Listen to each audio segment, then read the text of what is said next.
Hello students, welcome back. This is our lecture number 4th of class 11th Computer Science chapter 2, that is your software concepts.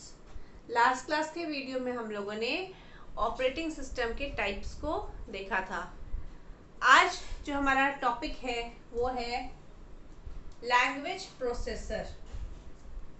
आपको याद होगा कि मैंने पहले बताया था कि जो हमारा सॉफ्टवेयर होते हैं वो टू टाइप्स के होते हैं. एक सिस्टम सॉफ्टवेयर और दूसरा हमारा होता है एप्लीकेशन सॉफ्टवेयर. सिस्टम सॉफ्टवेयर हम लोग अभी पढ़ रहे हैं. तो सिस्टम सॉफ्टवेयर में सबसे पहले हम लोगों ने देखा ऑपरेटिंग सिस्टम.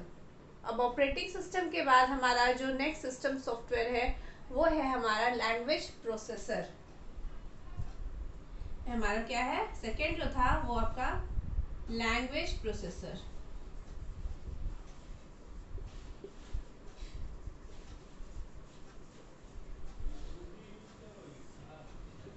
ठीक है. अब ये लैंग्वेज प्रोसेसर क्या होता है इसको हम लोग यहाँ पे देखते हैं. तो लैंग्वेज प्रोसेसर क्या है, एक स्पेशल टाइप का आपका कंप्यूटर सॉफ्टवेयर है जिसका काम है ट्रांसलेट करना सोर्स कोड को मशीन कोड या फिर ऑब्जेक्ट कोड में. उसी को हम लोग क्या बोलते हैं, लैंग्वेज प्रोसेसर बोलते हैं. क्लियर है.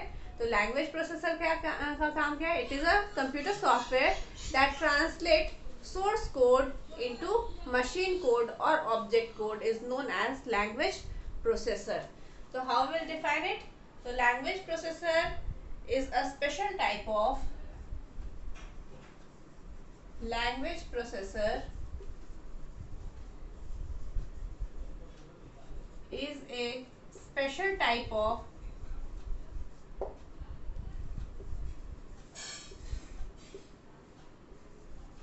computer software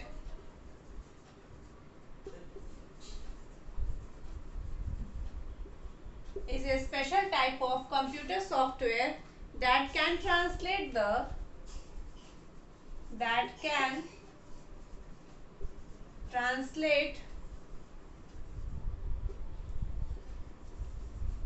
the source code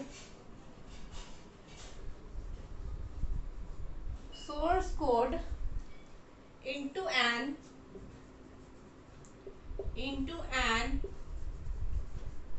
object code.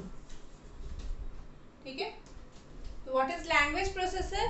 तो it is a special type of computer software. ये एक सॉफ्टवेयर है, ठीक है, जिसका काम क्या है, ट्रांसलेट करना किसको, सोर्स कोड को, किसमें, इनटू ऑब्जेक्ट कोड. एंड अब यहाँ पे आपको सोर्स कोड क्या है और ऑब्जेक्ट कोड क्या है. ऑब्जेक्ट कोड को हम लोग और क्या बोलते हैं, मशीन कोड भी बोलते हैं. सोर्स कोड को सॉरी ऑब्जेक्ट कोड को हम और क्या बोलते हैं, और भी लिख देते हैं आपका मशीन कोड. मशीन कोड भी इसको बोलते हैं. तो अब देखते हैं कि व्हाट इज सोर्स कोड. यहाँ पे सोर्स कोड तो आया. अब ये सोर्स कोड क्या है इसको देखते हैं. तो सोर्स कोड हम उसको बोलते हैं जो हम लोग प्रोग्राम लिखते हैं तो उसमें जो हम लोग इंस्ट्रक्शंस लिखते हैं लाइन बाय लाइन किसी हाई लेवल लैंग्वेज में, उसको हम लोग क्या बोलते हैं, सोर्स कोड बोलते हैं. और वो कोड अंडरस्टैंडेबल किसके लिए होता है, यूजर के लिए. मतलब हाई लेवल लैंग्वेज में जो हम लोग कोड को लिखते हैं उसी कोड को हम लोग क्या बोलते हैं, सोर्स कोड. जैसे हम लोग लिखते हैं ना, hash include iostream.h, hash include conio.h, उसके बाद मेन फंक्शन बनाते हैं, उसके अंदर जो भी हमारा कोड रहता है. तो जो हम लोग कोड लिखते हैं वो हमारा क्या कोड कहलाता है, हम लोग बोलते हैं ना कोडिंग कर रहे हैं. तो उसी कोड को हम लोग क्या बोलते हैं, सोर्स कोड, जो किसी हाई लेवल लैंग्वेज में लिखा जाता है. चाहे वो C++ हो, जावा हो, जो भी हो. हम लोग जैसे C++ पढ़े तो हम लोग C++ में जो इंस्ट्रक्शंस लिख रहे हैं वही हमारा क्या कहलाता है, सोर्स कोड कहलाता है. तो सोर्स कोड क्या हो गया, it refers to the program code, it refers to the program code, it refers to the program code written by the programmer in a written by the programmer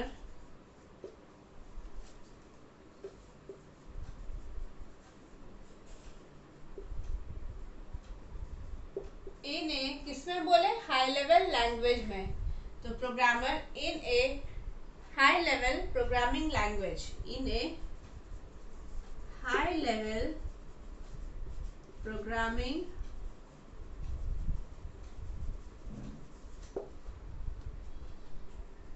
language, ठीक है, इन्हें high level programming language. जैसे आपका example में हो गया, जैसे कि एग्जांपल में बोल सकते हैं ऐसे C++ आपका हो गया, जावा हो गया, एक्सेट्रा। ठीक, तो ये क्या है, आपका सोर्स कोड कहलाता है। ठीक है, अब हम बात करते हैं, सोर्स कोड तो हमारा हो गया। अब ये हमारा ऑब्जेक्ट कोड या फिर मशीन कोड हम किसको बोलते हैं? तो ऑब्जेक्ट कोड या मशीन कोड हम उसको बोलते हैं जो कि मशीन लैंग्वेज होता है या फिर बाइनरी लैंग्वेज होता है। मतलब कि जो लैंग्वेज को हमारा कंप्यूटर समझ रहा है, जो बाइनरी लैंग्वेज है, उसको हम लोग क्या बोलते हैं? ऑब्जेक्ट कोड बोलते हैं या फिर मशीन कोड बोलते हैं। सीधा समझ लीजिए, जो कोड मशीन समझ रहा है, मतलब कि कौन सा मशीन समझ रहा है, कौन सा लैंग्वेज और कौन सा कोड, बाइनरी कोड, उसी को हम लोग क्या बोलते हैं? ऑब्जेक्ट कोड या फिर मशीन कोड बोलते हैं। ठीक है, तो नेक्स्ट हमारा क्या है? Object code.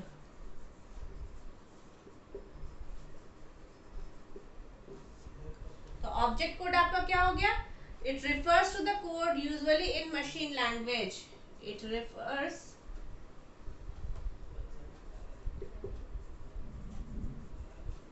Refers to the code usually written usually in machine language, usually in machine language.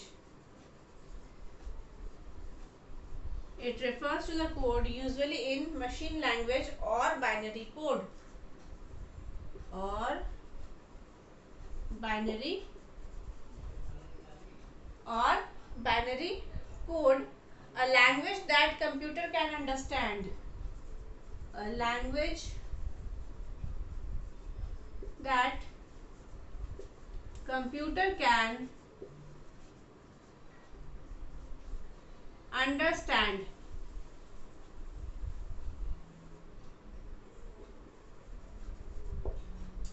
computer can understand easily and run on hardware. इसको और आगे कर देते हैं, understand easily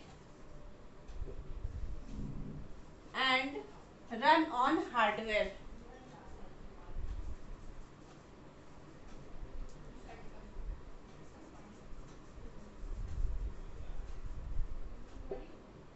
ठीक है, ये क्या है आपका?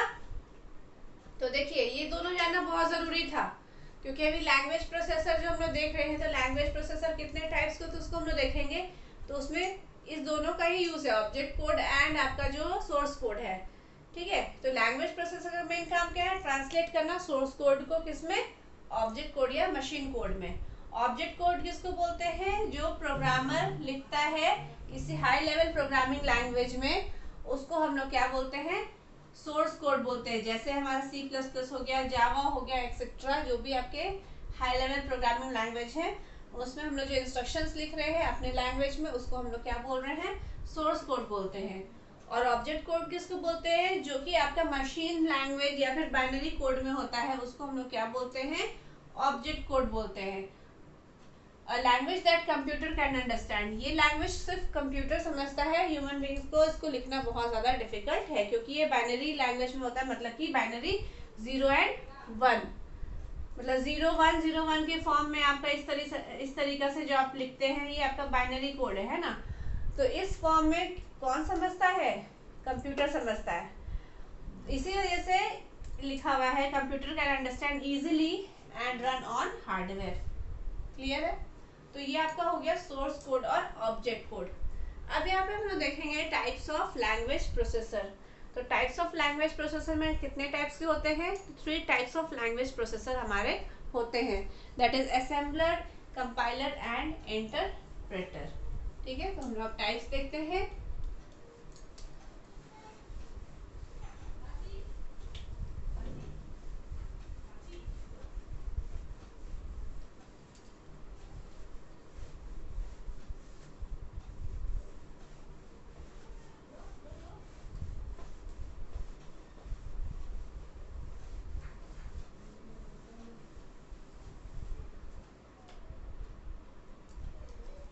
नेक्स्ट हमारा क्या है, टाइप्स ऑफ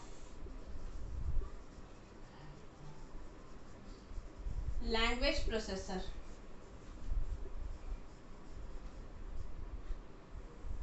ठीक है, लैंग्वेज प्रोसेसर के टाइप्स।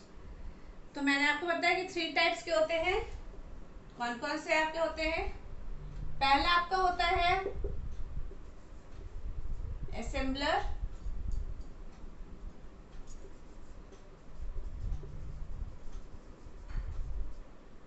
नेक्स्ट है आपका कंपाइलर,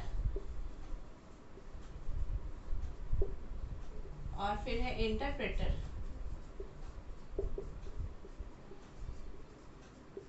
ठीक है, असेंबलर, कंपाइलर एंड इंटरप्रेटर। अब तीनों को हम लोग देखते हैं one by one, what is assembler, compiler and interpreter.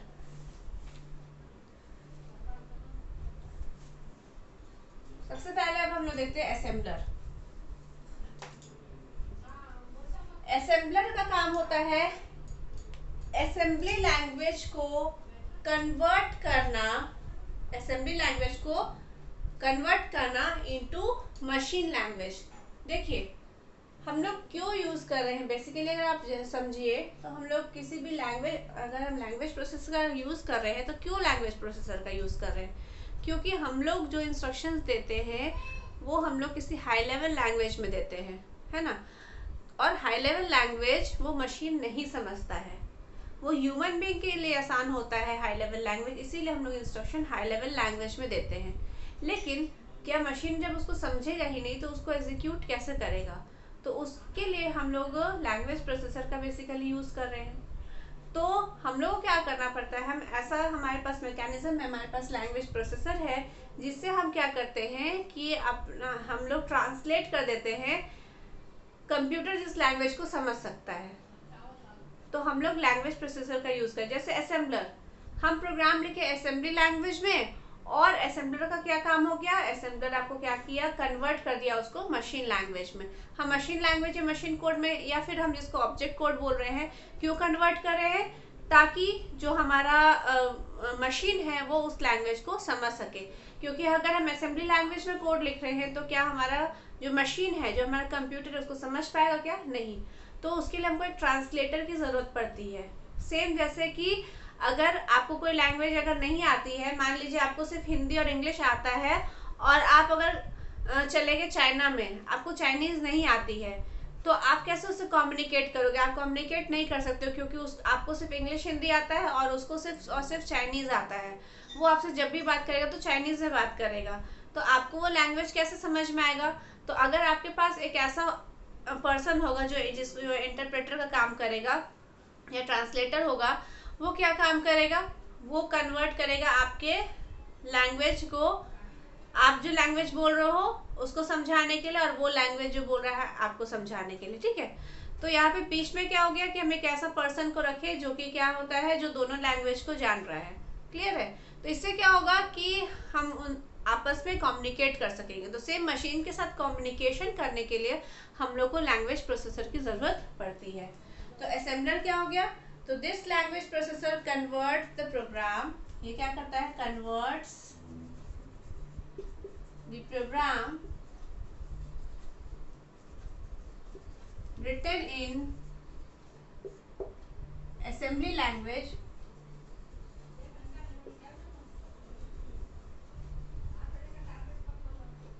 written in assembly language into machine language।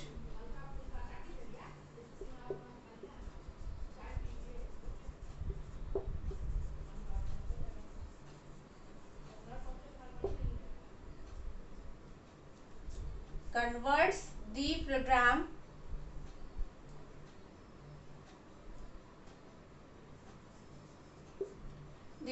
written in assembly language into machine language। अभी हम आपको बताया कि असेंबलर क्या काम होता है, असेंबली लैंग्वेज को कन्वर्ट करना किसमें, मशीन लैंग्वेज में।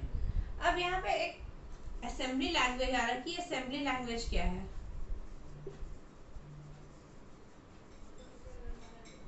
है ना। तो असेंबली लैंग्वेज में जो आपका हम बोलते हैं कि जो आपका इंस्ट्रक्शन जो होता है वो निमोनिक्स के फॉर्म में होता है। यहाँ पे जो इंस्ट्रक्शंस होते हैं, इंस्ट्रक्शंस जो होते हैं are in the form of mnemonic, NEMONICS, mnemonics.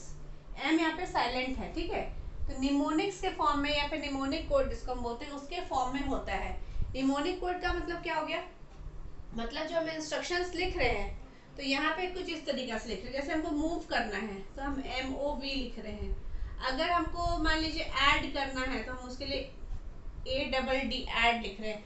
अगर हमको जंप करना है तो JUMP, मतलब इसके लिए हम क्या कर रहे हैं, मूव करने के लिए, ऐड करने के लिए, जंप करने के लिए हम लोग इस तरीके से जो इंस्ट्रक्शंस लिख रहे हैं, ठीक है। अगर हमको मूव करना है, ऐड करना है 2 नंबर को, तो हम यहाँ पे देखिए C++ में हम लोग क्या लिखते हैं, ऐड करना है तो हम एक वेरिएबल बनाते हैं, वेरिएबल बनाने के बाद 2 वेरिएबल्स को ऐड करते हैं। तो यहाँ पे हम लोग ऐड वर्ड का यूज करेंगे। सब्ट्रैक्ट करना है तो हम SUB सब का यूज करेंगे। जंप करना है मतलब जैसे लूपिंग करते हैं हम लोग वहाँ पे, तो हम लोग फॉर लूप, वाइल लूप जो भी लगाते हैं, यहाँ पे हमको जंप स्टेटमेंट का यूज करना पड़ेगा। इस तरह से हम जंप लिखेंगे।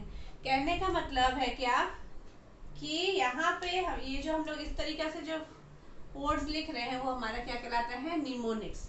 तो इस तरह से लिखेंगे तो देखिए ये भी तो इंग्लिश लैंग्वेज में है तो कंप्यूटर तो नहीं समझ पाएगा, तो इसलिए हम लोग क्या करना पड़ेगा, उसको कन्वर्ट करना पड़ेगा मशीन लैंग्वेज में। तो ये काम कौन करेगा, तो हमारे पास असेंबलर होता है जो कि एक आपका लैंग्वेज प्रोसेसर होता है जो कि काम करेगा क्या, आपके असेंबली लैंग्वेज को कन्वर्ट करेगा मशीन लैंग्वेज में, so that your computer can understand it. Okay, तो ये आपका क्या हो गया, असेंबलर। नेक्स्ट अब हम लोग देखते हैं कंपाइलर का क्या काम होता है। कंपाइलर का काम क्या होता है, हाई लेवल लैंग्वेज को कन्वर्ट करना आपके मशीन लैंग्वेज में इन वन गो, ठीक है। इन वन गो हम क्यों बोल रहे हैं, अब इसको देखते हैं कि आपका कंपाइलर क्या होता है। कंपाइलर क्या करता है, तो compiler is another type of system software जो कि क्या करता है, translate and execute instruction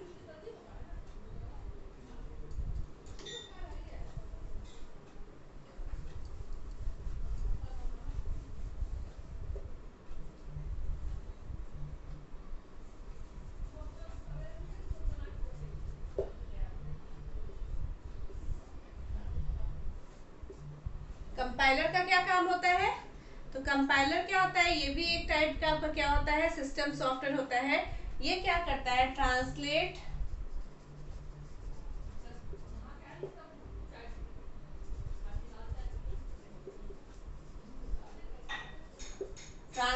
and executes instructions written in computer program in one go, या फिर translate and executes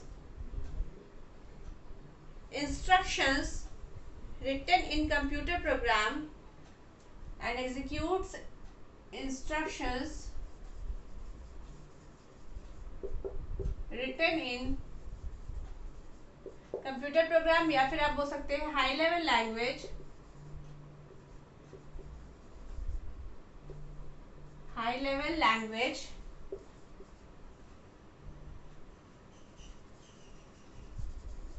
translate and execute instructions written in high level language to low level language, या फिर आप बोल सकते हैं कि जो आपका मशीन कोड है उसमें जो इंस्ट्रक्शंस में कन्वर्ट करता है उसको हम लोग क्या बोलते हैं, कंपाइलर बोलते हैं, ठीक है। तो आप ऐसा भी लिख सकते हैं, देखिए आप किसी तरीका से भी लिख सकते हैं, इस तरीका से भी लिख सकते हैं। तो it converts high level language into low level language in one गो, यहाँ लिख देते इन वन गो, ये इंपॉर्टेंट है, ठीक है, इन one go.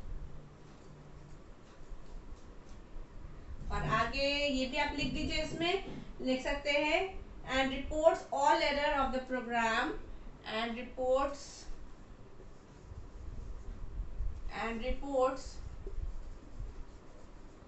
all errors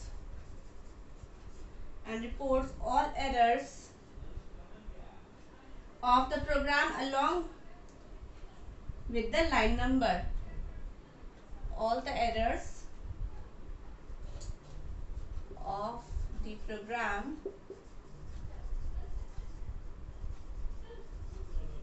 along with line number, ठीक है, लाइन नंबर के साथ बताता है। तो इसका क्या काम है? ट्रांसलेट और एग्जीक्यूट करता है इंस्ट्रक्शंस जो भी आपके हाई लेवल लैंग्वेज में लिखे रहते हैं, उसको क्या करता है? लो लेवल लैंग्वेज में करता है। मतलब कि आपका जो हाई लेवल लैंग्वेज है सी, सी प्लस प्लस जो भी है उसमें लिखा हुआ है, उसको लो लेवल लैंग्वेज में करता है। मतलब कि आपके जो ऑब्जेक्ट कोड हो गए या फिर मशीन कोड में कन्वर्ट करता है इन वन गो। ध्यान रखिएगा, इन वन गो लिखा हुआ है। और जितने भी एरर होते हैं उसको रिपोर्ट करता है along with the line number. जितने भी एरर्स आपके आएंगे, मान लीजिए आपने 10 लाइंस का सोर्स कोड लिखा है हाई लेवल लैंग्वेज में, सी प्लस प्लस में आपने टोटल 10 लाइन का आपने क्या किया है? इंस्ट्रक्शंस लिखे हैं। अब क्या होगा? वो क्या करेगा? सो कन्वर्ट करेगा किसमें? हाई लेवल लैंग्वेज को कन्वर्ट करेगा किसमें? लो लेवल लैंग्वेज में एक बार में। और जितने भी एरर आएंगे उसको एक बताएगा और उसके साथ साथ उसका लाइन नंबर भी बताएगा। जैसे इसको एक डायग्राम से समझिए तो ज़्यादा क्लियर होगा। कंपाइलर के बारे में देखिए, डायग्राम से आपको बताते हैं।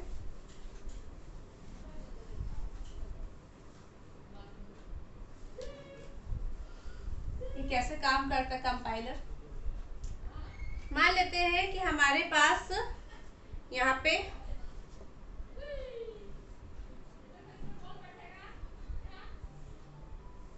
मान लीजिए यहाँ पे आपने कुछ सोर्स कोड लिखा है 1 2 3 4 5, ठीक है, 5 लाइंस का आपने यहाँ पे इंस्ट्रक्शंस लिखे हैं।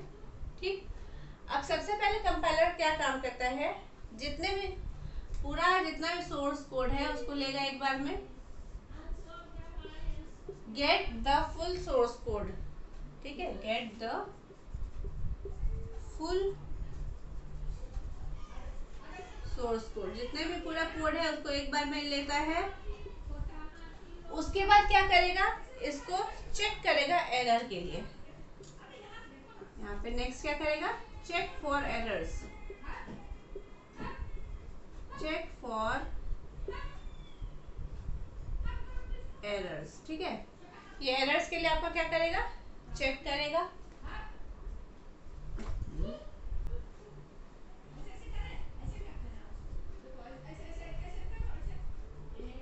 ठीक है, चेक फॉर एरर्स। अगर कोई एरर नहीं आता है, इफ नो एरर, तो क्या करेगा? Translate into binary code. If no error,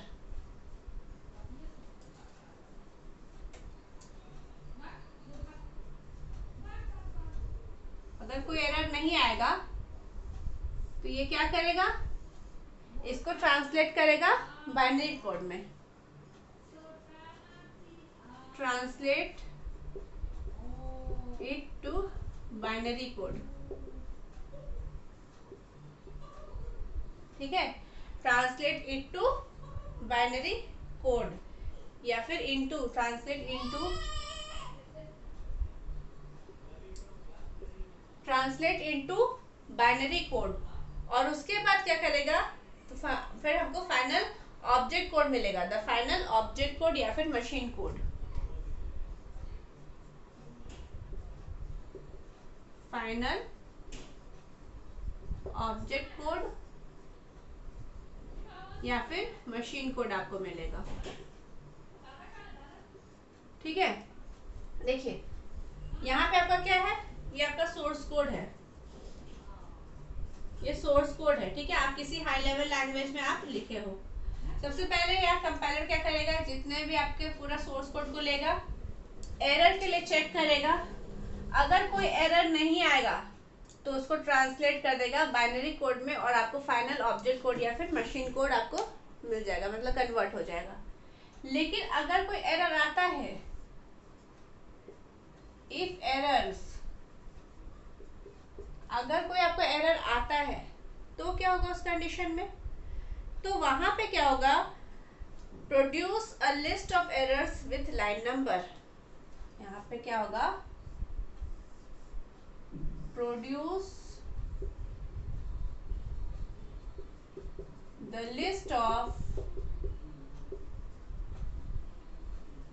errors with line number. Line number के साथ यहाँ पे आपको क्या करेगा, आपका एरर को बताएगा, ठीक है। Produce the list of errors with line number. और उसके बाद क्या होगा, यहाँ पे बीच में आपका जैसे मान लीजिए एक प्रोग्रामर यहाँ पे बैठा हुआ है, ये कौन सा है, ये मान लीजिए ये क्या है, आपका प्रोग्रामर है, ठीक है। ये प्रोग्रामर का क्या काम है, ये प्रोग्रामर क्या करेगा, correct the errors in the program. यहाँ पे ये क्या करेगा programmer,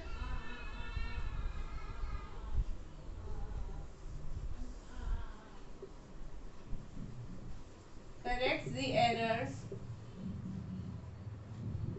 in the program. Short में लिख रहे हैं PROG, ठीक है, इन द प्रोग्राम। ये किसका काम है, प्रोग्रामर का काम है। ये डॉट डॉट डॉट लाइन है आपका यहाँ पे, ठीक है। सबसे पहले आप सोर्स कोड हम लिखे। अब सोर्स कोड लिखने के बाद क्या होगा आपका,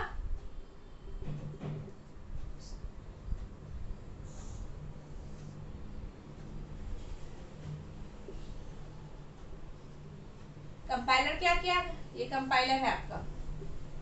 कंपाइलर का क्या काम है, सोर्स कोड को पूरा लिया, इसी में लिखे थे इन वन गो, चेक किया एरर का, अगर कोई एरर नहीं आता है उसको बाइनरी कोड में कन्वर्ट किया और फाइनल ऑब्जेक्ट कोड या मशीन कोड मिला।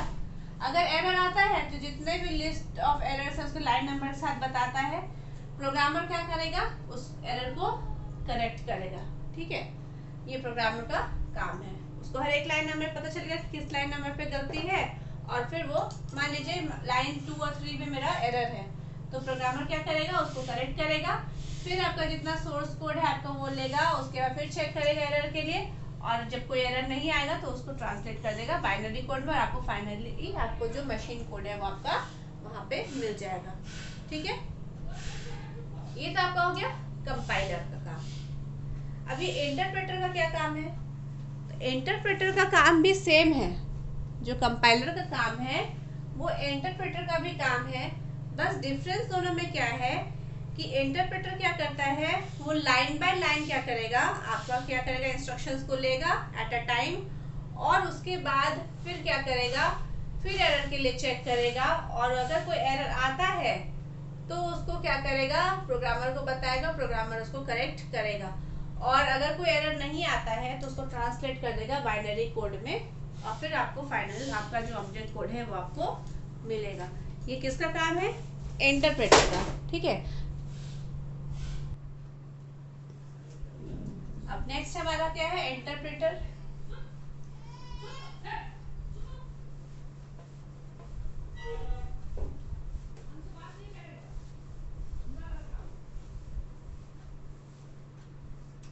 अब थर्ड क्या आपका, interpreter.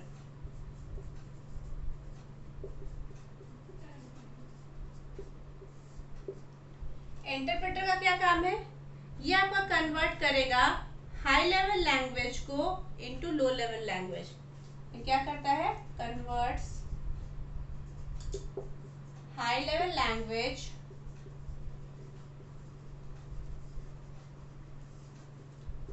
Into low level language,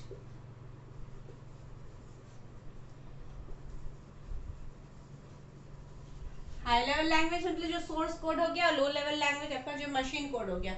high level language into low level language, line by line, ध्यान रखिएगा, लाइन बाय लाइन। ये क्या करेगा, लाइन बाय लाइन करेगा। कंपाइलर क्या करता था, इन वन गो में करता था। फिर इफ एनी एरर अगर, it must first be corrected. If any errors occur,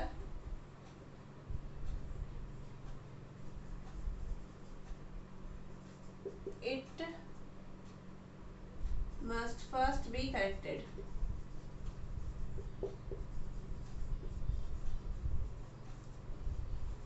ठीक है, इसमें क्या करेगा, लाइन बाय लाइन करेगा, कोई भी एरर आएगा वो पहले उसको करेक्ट किया जाएगा। ठीक है, if any error occurs it must first be corrected. अब यहाँ पे देखिए ये कैसे काम करता है आपका। ऐसे समझ लीजिए कि यहाँ पे आपका क्या है, यहाँ पे आपका जो सोर्स कोड है, यहाँ पे आपका सोर्स कोड है। ठीक, सोर्स कोड है, मान लीजिए हमने 1 2 3 4 5 लाइंस का सोर्स कोड लिखा है जो कि किसी हाई लेवल लैंग्वेज में है। ठीक है, अब यहाँ पे क्या होगा, fetch one instruction at a time from source code. Fetch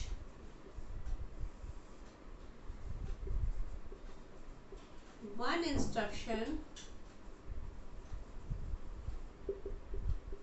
at a time from the source code।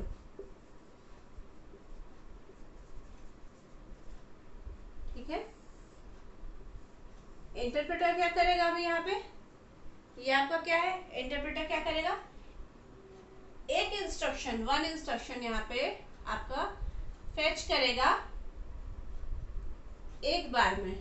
Fetch one instruction at a time from the source code. ये आपका सोर्स कोड है, उसमें से एक इंस्ट्रक्शन लेगा। आपका कंपाइलर क्या करता था, पूरा सोर्स कोड ले लेता था, यहाँ पे क्या हुआ, एक इंस्ट्रक्शन को लिया। ठीक है, एक इंस्ट्रक्शन को लिया, उसके बाद चेक किया एरर के लिए, check for errors.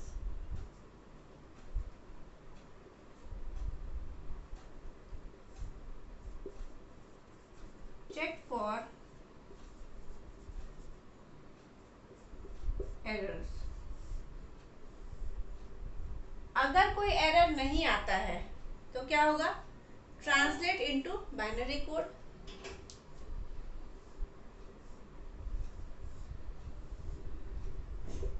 If no error, अगर कोई एरर नहीं आएगा तो क्या करेगा, उसको ट्रांसलेट करेगा बाइनरी कोड में। If no error translate into binary code. Sorry, यहाँ पे ऐसा नहीं,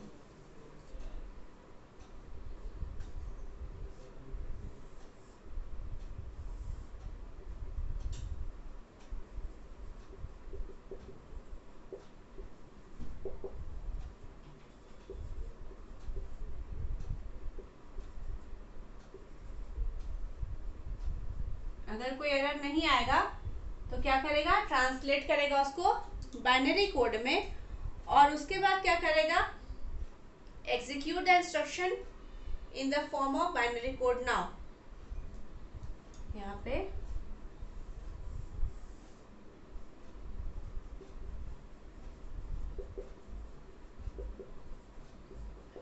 एग्जीक्यूट द इंस्ट्रक्शन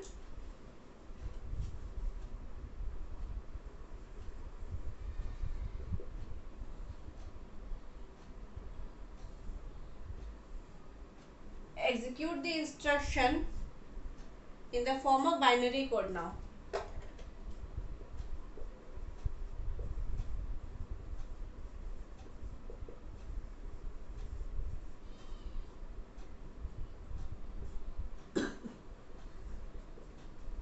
ठीक है, यहाँ पे क्या होगा आपका,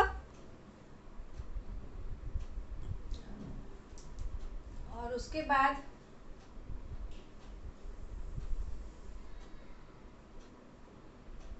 यहाँ पे आपका क्या होगा, प्रोसेस आपका रिपीट होगा। Repeat the process line by line.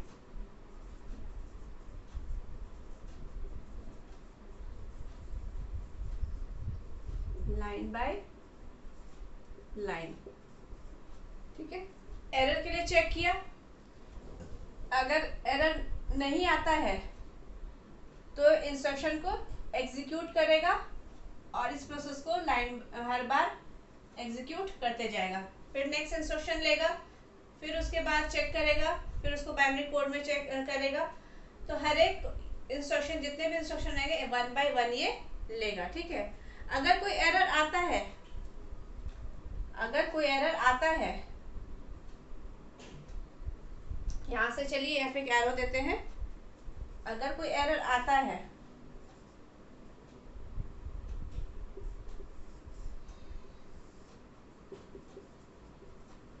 If error, तो प्रोग्रामर क्या करेगा, उसको करेक्ट करेगा। यहाँ पे प्रोग्रामर है, मान लीजिए एक प्रोग्रामर है, ये क्या करेगा, एरर को करेक्ट करेगा। ये प्रोग्रामर क्या करेगा, correct the error in the programme.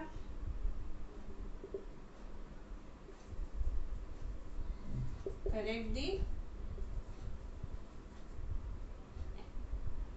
Error in the program, ये एरर को करेक्ट करेगा। कौन, correct the errors in the programs. ठीक है, जो भी एरर आपके आएंगे उसको क्या करेगा, प्रोग्रामर करेक्ट करने का काम करेगा। क्लियर है, ये कैसे हो रहा है आपका। और उसके बाद लास्ट में आपको क्या होगा, डिस्प्ले रिजल्ट।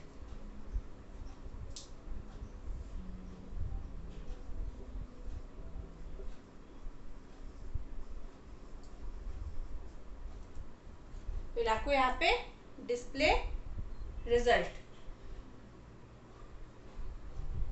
ठीक है, ये आपका क्या हो गया, इंटरप्रेटर। तो ध्यान रखिएगा, इंस्ट्रक्शन एक बार में एक लेगा, एरर को चेक करेगा, फिर अगर एरर नहीं आएगा तो ट्रांसलेट करेगा बाइनरी कोड में, फिर इंस्ट्रक्शन को एग्जीक्यूट करेगा और उसके बाद फिर से रिपीट उसी प्रोसेस को करेगा लाइन बाय लाइन, जितने भी लाइन सब हो जाएंगे, और फिर उसके बाद रिजल्ट को डिस्प्ले कर देगा। अगर कोई भी एरर आता है बीच में तो क्या होगा, एरर, अगर कोई भी एरर्स आपके आते हैं बीच में तो ये जो प्रोग्रामर है वो उसको एरर को करेक्ट करेगा और फिर से उस लाइन को एग्जीक्यूट किया जाएगा। ठीक है, जब वो लाइन सही हो जाएगा तो फिर उसके बाद वो नेक्स्ट वाला आपका होगा। ठीक है, तो ये आपका क्या हो गया, ये आपका हो गया इंटरप्रेटर का काम। तो आई होप कि आपको जो लैंग्वेज प्रोसेसर है वो समझ में आएगा कि लैंग्वेज प्रोसेसर का क्या काम है, असेंबलर, कंपाइलर और इंटरप्रेटर क्या करते हैं। तो आज के लिए हम लोग इतना ही रहने देते हैं। Thank you.